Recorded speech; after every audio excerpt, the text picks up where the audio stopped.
બંને પગમાં નવ ટાંકા આવેલા છે. ખૂબ હિંમતવાળા અને હિંમત રાખજો, અમે સંપૂર્ણ તમારી સાથે છે.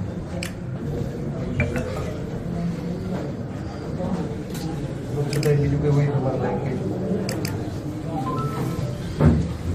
સુદાસમાં છે, નવું સોમનાથના ધારાસભ્ય તરીકે સેવા આપું છું. ત્યારે આજે મહુવા મુકામે જે નવનીતભાઈ ઉપર અંદાજિત 3 દિવસ પહેલાં જે હુમલો થયેલો હતો અને નવનીતભાઈને ઉપર ખૂબ ઘણા લોકો દ્વારા આક્રમક રીતે હુમલો કરવામાં આવેલો હતો અને નવનીતભાઈને ખૂબ પગમાં, હાથમાં અને સંપૂર્ણ શરીરમાં ઈજાઓ થઈ છે અને એમને પોલીસ તંત્રને ફરિયાદ લખાવેલી હતી, પણ પોલીસ દ્વારા સાચી ફરિયાદ ન લખવામાં આવેલી અને સાચા આરોપીને ન પકડવામાં આવેલો.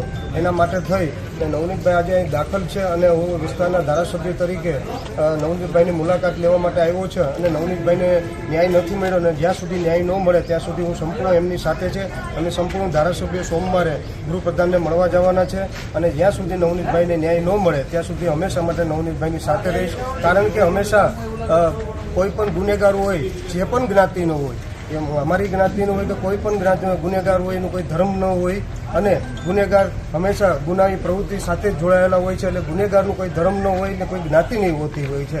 એટલે ગુનેગાર હોય છે અને જે પણ જ્ઞાતિનો ગુનેગાર હોય, હંમેશા ગુનેગાર ગુનો કરતો હોય ત્યારે જેની ઉપર અન્યાય થતો હોય, હંમેશા જેને ન્યાય માટે થઈને જેની ઉપર અન્યાય થતો હોય એને ન્યાય મળે એની સાથે હું હંમેશા માટે રહ્યો છું અને રહેવાનો છું.